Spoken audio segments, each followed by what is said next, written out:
श्री स्वामी समर्थ. नमस्कार, मी नंदिनी. माझ्या यूट्यूब चॅनलवर तुमचं खूप मनापासून स्वागत करत आहे. तुमच्या मनातील सर्व चांगली इच्छा स्वामी महाराज पूर्ण करो ही स्वामींच्या चरणी प्रार्थना करते आणि आजच्या व्हिडिओला सुरुवात करते. तत्पूर्वी तुम्ही जर चॅनलवर नवीन असाल तर चॅनलला सबस्क्राईब करा. त्याचबरोबर शेजारचं जे बेल आयकॉनचं बटन आहे ते प्रेस करा, जेणेकरून मी जेव्हा नवीन व्हिडिओ अपलोड करेन त्याचं नोटिफिकेशन तुम्हाला मिळेल आणि तुम्ही एकही व्हिडिओ मिस करणार नाही. तर चला करूया व्हिडिओला सुरुवात. तर पहा, पितृपक्षाला सुरुवात झालेली आहे. कालपासून पितृपक्षाला सुरुवात झालेली आहे आणि आज आहे पहिलाच मोठा पितृपक्षातील शनिवार. तर आज बघा, संध्याकाळी आपल्याला एक ठिकाणी असा एक दिवा लावायचा आहे ज्यामुळे बघा आपल्या घरामधील भांडणं होत असतील तर ते भांडणं होणार नाहीत. नवरा मुले न ऐकणे ह्या गोष्टीसुद्धा होणार नाहीत. म्हणजे तुमचं नवरा ऐकत नाही आहे किंवा मुलं ऐकत नाही आहे तर ह्या गोष्टीसुद्धा होणार नाहीत. तर अशा प्रकारे पितृदोष असेल, वास्तुदोष असेल, तर कर्णीबाधा असेल तर ह्या सर्व गोष्टी तुमच्या नक्कीच दूर होतील. 24 तासात ह्या सर्व गोष्टी दूर होतील. इतका प्रभावशाली उपाय आजचा आहे. तर आज शनिवार आहे आणि पितृपक्षातील आजचा पहिला शनिवार आहे. त्यामुळे आपल्याला असा संध्याकाळी एक दिवा लावायचा आहे. तर बघा, पितृपक्ष हा 15 दिवसांचा असतो. पौर्णिमेपासून अमावस्यापर्यंत हा पितृपक्ष असतो आणि ह्या पितृपक्षामध्ये पहा आपल्याला आपल्या पितरांची सेवा उपासना करायची असते. म्हणजे त्यांच्या आवडत्या वस्तू त्यांना अर्पण करायच्या असतात, दर्पण करायचं असतं, पिंडदान करायचं असतं, त्याचबरोबर त्यांचं श्राद्ध करायचं असतं. तर ह्या सर्व गोष्टी ह्या पितृपक्षामध्ये केल्या जातात. आणि बघा, त्याचबरोबर आपल्याला ह्या पितृपक्षामध्ये एकदा तरी नदीवर जाऊन, पवित्र नदीमध्ये जाऊन स्नान करायचं असतं. म्हणजे यामुळे काय होतं बघा, आपल्याला कोणताही प्रखर पितृदोष असू द्या तो नष्ट होत असतो आणि आपल्याला पितरांपासून जे त्रास होतात तर ते दूर होतात. त्याचबरोबर बघा, प्रत्येक दिवसाला खूप सारं महत्त्व आहे. म्हणजे आठवड्यातील प्रत्येक वाराला खूप महत्त्व आहे. प्रत्येक वार हा कोणत्या ना कोणत्या देवाला समर्पित केलेला असतो. तर आज आहे शनिवार. तर शनिवार हा आपल्या शनिदेवांना त्याचबरोबर हनुमानांना समर्पित आहे. त्यामुळे त्यांचीसुद्धा आपल्याकडून सेवा उपासना झाली पाहिजे. तर पहा, पितृपक्षामध्ये हा शनिवार आलेला आहे आणि हा शनिवार खूप महत्त्वाचा आहे. त्यामुळे पहा, आपल्याला आज संध्याकाळी असा एक दिवा प्रज्वलित करायचा आहे. तो दिवा कसा प्रज्वलित करायचा आहे, त्यासाठी काय काय लागणार आहे हे सर्व मी तुमच्याशी शेअर करणार आहे. त्यामुळे व्हिडिओ हा कुठेही स्किप न करता शेवटपर्यंत नक्की बघा, जेणेकरून तुम्हाला योग्य ती माहिती पोहोचेल. तर बघा, बरेच जण असे आहेत की ते शनिवारचं व्रत देखील करतात. आणि पहा, कुणाला जर नवीन शनिवारचं व्रत चालू करायचं असेल तर ह्या पितृपक्षातील शनिवारपासून तुम्ही जर हे व्रत चालू केलं तर खूप चांगलं असतं. म्हणजे हे वर्षभर तुम्ही हे व्रत करू शकता. तर पहा, शनिवारचं व्रत जर तुम्हाला चालू करायचं असेल तर हा पितृपक्षातील पहिल्या शनिवारपासून तुम्हाला शनिवारचं व्रत चालू करावे लागेल. तर पहा, हा दिवा तुम्हाला कुठे लावायचा आहे, कसा लावायचा आहे, आता हे आपण पाहणार आहोत. तर बघा, तुम्हाला एक दिवा घ्यायचा आहे. तो मातीचा घ्या, स्टीलचा घ्या किंवा कणकेचा घ्या किंवा मग तांब्याचा, पितळाचा कोणताही दिवा तुमच्याकडे असेल तो दिवा तुम्ही हा लावण्यासाठी घेऊ शकता. आणि बघा, हा दिवा घेताना कुठेही तुटलेला, फुटलेला, चिमटलेला असे अजिबात घ्यायचा नाही. तर हा दिवा आपल्याला स्वच्छ आणि व्यवस्थितच घ्यायचा आहे. तर हा दिवा घेतल्याच्या नंतर बघा, आपल्याला 4 कापसाच्या वाती त्या दिव्यामध्ये आपल्याला घालायच्या आहे.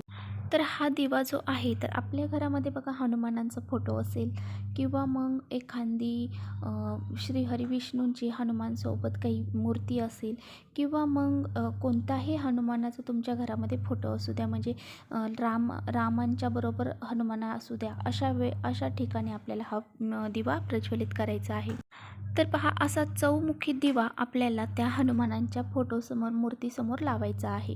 तर त्या फोटोसमोर लावल्याच्या नंतर पहा, ओम अंजनी सुताय नमः असा या मंत्राचा आपल्याला जप करायचा आहे. तर हा दिवा लावल्याच्या नंतर आपल्याला हा मंत्राचा जप करायचा आहे आणि जी बी तुमची इच्छा असेल तर ती इच्छा आपल्याला तिथे व्यक्त करायची आहे.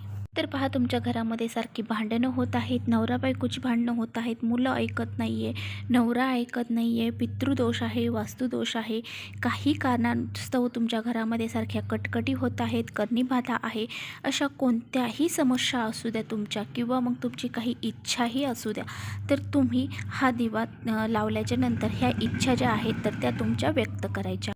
किंवा मग घरामध्ये लक्ष्मी येत नाही किंवा लक्ष्मी टिकत नाही किंवा पैशाला पैसा लागत नाही, अशा बऱ्याचशा अडचणी असतात. मुलं ऐकत नाही, नवरा बायकोचं ऐकत नाही, बायको नवऱ्याचं ऐकत नाही, मुलं आईवडिलांचं ऐकत नाही, आईवडील मुलांचं ऐकत नाही. म्हणजे अशा बऱ्याचशा समस्या असतात. तर त्या समस्या तुमच्या दूर होण्यासाठी आपल्याला हा उपाय करायचा आहे आणि या ज्या समस्या आहेत तर त्या आपल्याला हनुमानांसमोर बोलून दाखवायच्या आहेत. तर बघा, जर तुमच्याकडे हनुमानांचा फोटोच नाही किंवा मग कोणत्याही फोटोमध्ये हनुमानांची फोटो नाही किंवा मूर्ती नाही, तर मग तुम्ही हा दिवा पिंपळाच्या झाडाखाली लावायचा आहे. तर संध्याकाळी तुम्हाला प्रदोष काळानंतर हा दिवा लावायचा आहे. परंतु बघा, ज्यावेळेस तुम्ही हा दिवा पिंपळाच्या झाडाखाली लावताल त्यावेळेस त्यामध्ये तिळाचं तेल टाका. आणि जर तिळाचं तेल टाकणं शक्य नाही तर मग कोणतंही तेल टाकलं तरी चालेल, परंतु त्यामध्ये आपल्याला तीळ टाकायचे आहेत. तर तुम्ही काळे तीळ टाकू शकता किंवा मग पांढरे तीळ टाकले तरी चालेल, परंतु काळे तीळ टाकणं हे खूप महत्त्वाचं असतं.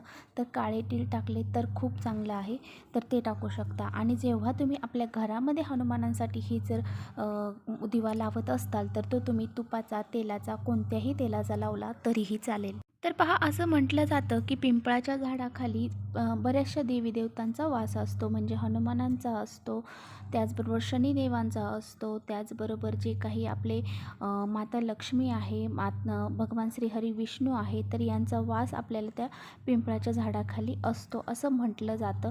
आणि त्यामुळे त्या ठिकाणी जर आपण असा हा दिवा प्रज्वलित केला, हा चौमुखी दिवा आपल्याला करायचा आहे आणि तो प्रज्वलित करायचा आहे. तर असा दिवा जर आपण प्रज्वलित केला तर ते सर्व जणांचे कृपा आशीर्वाद आपल्याला लाभतील. त्याचबरोबर पितरांचा आशीर्वादसुद्धा आपल्याला लाभतो. तर पहा, शनिवारच्या दिवशी जर आपण एक तांब्याभर पाणी आणि त्यामध्ये थोडीशी साखर टाकून ते पाणी जर आपण पिंपळाच्या झाडाला अर्पण केलं तर जे काही आपले दोष आहेत, काही संकट आहेत, तर ते नाहीसे होतात. आपल्या घराला खूप सारी सुख शांती मिळते. आणि असं आपण जर केलं तर नक्कीच आपल्याला त्याचा फायदा होत असतो. आणि असं पहा, आपल्याला जर तुम्ही हा दिवा प्रज्वलित करायला जाणार असाल तर मग तुम्ही पिंपळाच्या झाडाखाली ते दिवा प्रज्वलित केल्याच्या नंतर तुमची जी काही संकट आहेत, अडचणी आहेत, काही समस्या असतील तर त्या तुम्ही शनिदेवांना आणि हनुमानांना सांगायच्या आहेत आणि त्या व्यक्त करायच्या आहेत. आणि ह्या संकट मोचन म्हटलं जातं हनुमानांना. तर यांना प्रार्थना करायची आहे की माझ्या घरातील जे काही बाधा असतील, काही संकट असतील तर ते दूर करा आणि माझ्या मनात ज्या काही इच्छा आहेत तर त्या पूर्ण करा, अशी आपल्याला प्रार्थना श्री हनुमानांना, शनिदेवांना करायची आहे. तर पहा, बऱ्याच वेळा आपण जर उपाय नाहीच केला तर मग त्याचं फळ तरी कसं काय मिळणार. त्यामुळे उपाय हे करत चला. उपाय जर तुम्ही केले तर नक्कीच तुम्हाला त्याचं फळ मिळेल. म्हणजेच काय, तुमची जे काही कष्ट आहेत तर त्या कष्टांना नशिबाची साथ मिळेल. आणि नशिबाची साथ एकदा मिळाली की मग तुमच्या जीवनामध्ये कोणत्याही गोष्टीची कमतरता राहणार नाही. तर चला, इथेच करते व्हिडिओचा एंड. व्हिडिओ आवडला असेल तर नक्की लाईक करा. चॅनलवर नवीन असाल तर चॅनलला सबस्क्राईब करा. परत भेटूया अशा व्हिडिओसोबत. तोपर्यंत श्री स्वामी समर्थ.